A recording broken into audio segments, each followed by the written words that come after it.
What is up, guys? It's your favorite YouTube mechanic, Raul TV, back again with my man Phil, and we're gonna do clutch on a 2010 Suzuki Swift.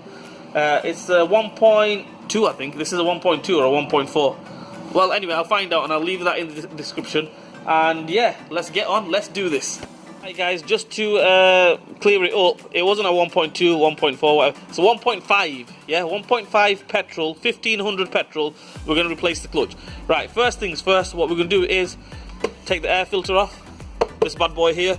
We're going to take the battery off, this one here, and we're going to take this off, which should just slide up like that. Take that off, basically get rid of all the bits that's in the way so we can gain access to the gear linkages and the bell housing. Come on guys, let's go, let's do this. Okay guys, you can see that I've took the air filter box off, the battery's off. What we're going to do now, these little bolts, take them off. There's 4 little ones there, and this battery tray comes off. What I recommend you do is we take the ECU, unbolt it basically. 1 bolt here, 1 bolt here, 1 here, 1 here. Unbolt it. If you want to, just take these 2 off and just slacken these 2. So basically slacken these 2, take these 2 off, and just move it to a side.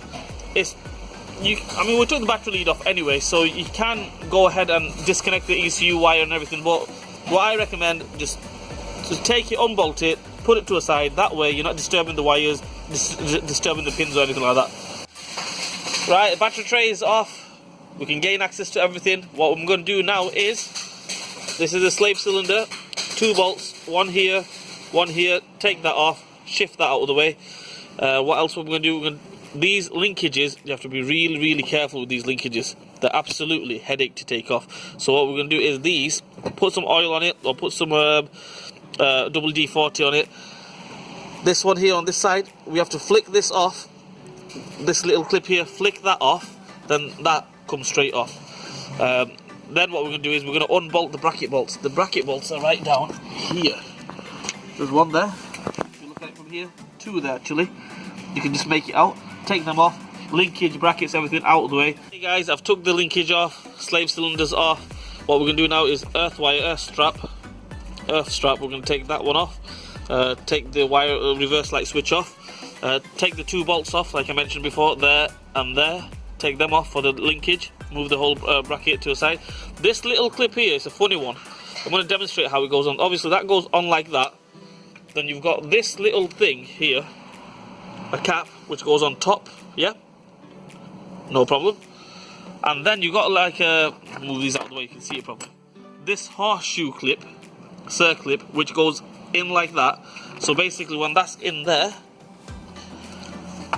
on there, sorry, that locks it up. The horseshoe clip locks it up. You'll see when you come around to doing it, don't go pulling that off, you'll go breaking it. Basically you need to get that clip off, this little horseshoe clip, the circlip off, and then that just slides off. The top comes off, and then you can just lift that off. Right, let's go take the, like what I mentioned, take the earth strap off, take the reverse light switch, and we're going to take the bell housing off. I've took everything off as far as ancillaries is concerned. Pipes off here. I had to take that water pipe off. Obviously you've got no choice. Take it off because the bolt, bell housing bolt, directly behind it. So we need to take that pipe off. You'll see it when we get there. All the water and everything will come out, so you just have to top it back up. Antifreeze and coolant and all that rubbish, everything. So you know the drill. What we're going to do now is we're going to take the bell housing bolts off. There's 1 here, 2, 3. And that's it. 3 bell housing bolts and 1 starter nut, which is there. Now you can get a clear picture. 1 starter nut on that side and 1 starter bolt on this side. 14mm. We take them off. Bell housing bolt there. Bell housing bolt there. Bell housing bolt right down there as well. So let's go, guys. Let's do this. Right guys, when I work I'm a bit lazier, you know, I don't want to work hard. Who wants to work hard? You know, you want to work efficiently, yeah, not hard. Right, so get yourself one of these. You can get get an electric one or you can get an air one. This is an air one. Electric one from Snap-on or Mac or whatever. 100 quid, 150 quid, maybe like that. Get one of them, helps you out big time. I'll show you, I'll demonstrate. Right, I need to take this bolt off here, yeah? This one off there, yeah? So with a ratchet, I would be messing about. It's a bit hard a position to get your hands in and everything. A bit awkward, so what I'm going to do, air ratchet on there.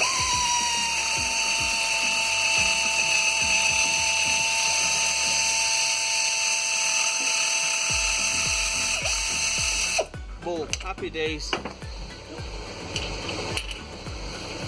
Straight off. So get yourself an air ratchet or an electric ratchet if you can, and you know, help you guys out, and it'll make your life a lot easier. Alright guys, everything is done on the top. These ones are really good because there's no mounting on the top as well. No engine mounted, support mounting. So what we do is we send it up and we can do everything from the bottom. So okay guys, as you can see now, we've sent it up on the ramp, took the wheels off. Reason being, we might need to take the drive shaft off. If we can swing it, then happy days, we'll swing it. If we can't, then obviously we're going to take the drive shafts off. We'll take these covers off. So yeah, so let's go underneath. I'll show, well, basically all gearboxes, all clutches, got the same principle. You take the drive shaft off, take the ball joints off, take the bell housing bolts off. It's only different cars have different methods, that's all it is, but this principle is exactly the same.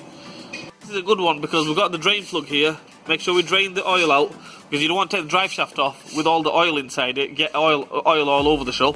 So oil drain out through there. It's like a little square kind of thing, square Torx, and we fill it up through there as well. Fill it up through there, drain it through here. Alright guys, drive shafts are off, both sides. Bit of a mission because me being an idiot, I took the battery off and everything, and these are keyless start, and when you turn the ignition off, the steering lock comes on, so I couldn't turn the steering on, but we got it off. On the driver side drive shaft, obviously you do everything exactly the same way. Take the ball joint off, take the centre nut off and everything. What it is, when you come round to taking the drive shaft out, there's a little bracket right in the middle. 3 bolts, you'll see it when you come to take it off. 3 bolts, 14 millivolts, take them 3 off, and that should just slide straight off. What I'm going to do now is take all these bolts off, bell housing bolts, 14 milli and 17 milli combined. Take the mounting off on the back, which is 1 here, 2 here, 14 millis, 3 bolts there. I've left something off on the top. I've left one of the starter bolts on, me being an idiot again. So yeah, I'm gonna send that down and take that off as well. And basically that's it. That gearbox is ready to fly off.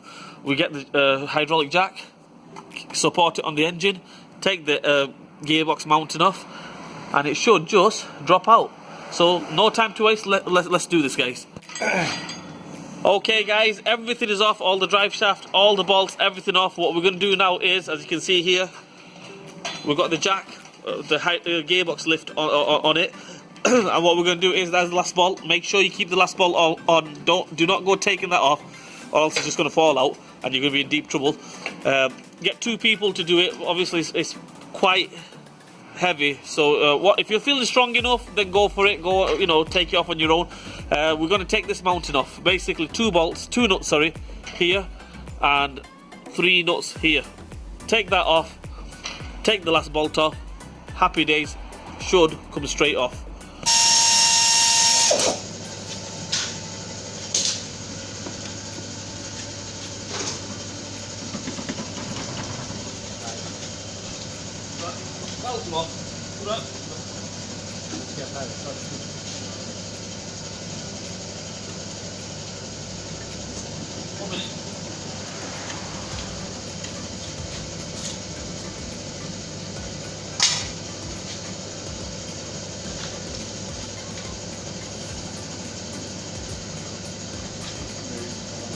I think so, yeah.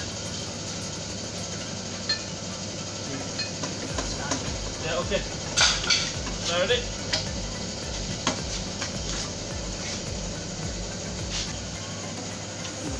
Right, done it.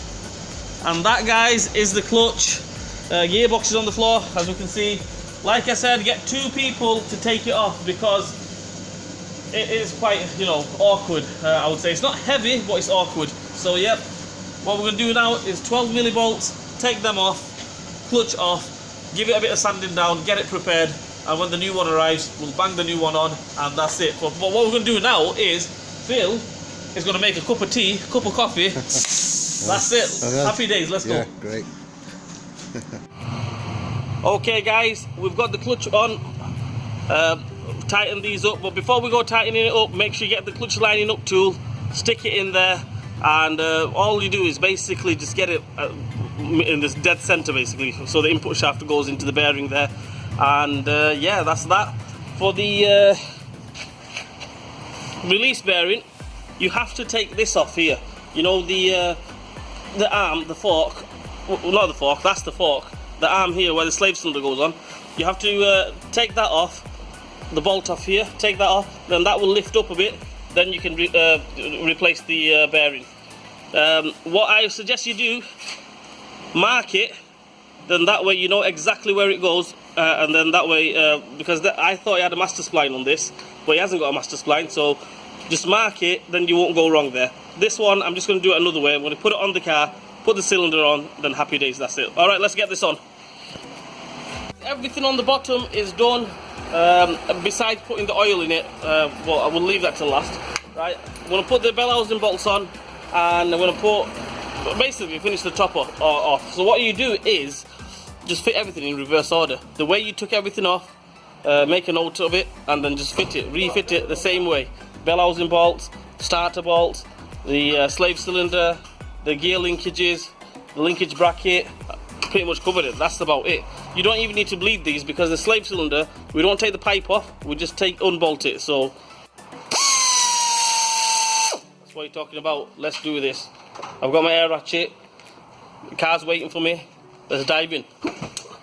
Right guys, everything is done here. We put the battery on, well I've not put the leads on, I'm going to put the leads on. Air filters on, all the bell housing bolts are on, all the linkage cables are on, linkage bracket bolts are on, everything is on. What else did I mention? The starter bolts are on, everything done, dusted, tight. But we have one bolt left over. Sign of a bad mechanic, one bolt left over. Right, Bill over there, Eagle Eye Phil, we know exactly where it goes on. Do you know where it goes on, Phil? Yeah, it was to an earth strap. No, it wasn't to an earth strap. He messed that up, I messed the video up. It goes on, ta-da, to the air filter pipe. The thing that holds the air filter pipe on. Right, let's put that on, start the car up, let's do this. Okay guys, everything is on. I've even put the air filter pipe on. I knew exactly where the bolt was, I just messed it about, you know. Anyway, right, we've got everything in. Let's start it up. Right, let's start it up. At least it starts up. Forget about running. It might not run ever, but it starts up. Okay guys, I've just given this car a drive, the Suzuki. Took it for a test drive. Drives absolutely fantastic. Gear change is good. It's not slipping anymore. Clutch is not slipping anymore. And yeah, anyway, that's it. That's all done, dusted. When you're refilling the gear oil, just use ATF fluid. Normal ATF fluid, that should do the job. You don't need to put gear oil in. If you want to put gear oil in, happy days, you can do that. If you don't want to, just put ATF fluid in. Automatic transmission fluid should do the job. It's even better, I think. I've been to a gearbox specialist where they just do gearboxes, and they said they only use ATF fluid. Anyway guys, that's that. All I can say is like, share and subscribe to my channel. Share the love for me, and yeah, hit that bell button, hit that notification button for me. And what you do is leave a comment in the comment section if you want to know anything about this car or any other car. I'll try to answer it best I can. Obviously I don't know everything. We're all learning as we go. And yeah, and I will see you guys soon.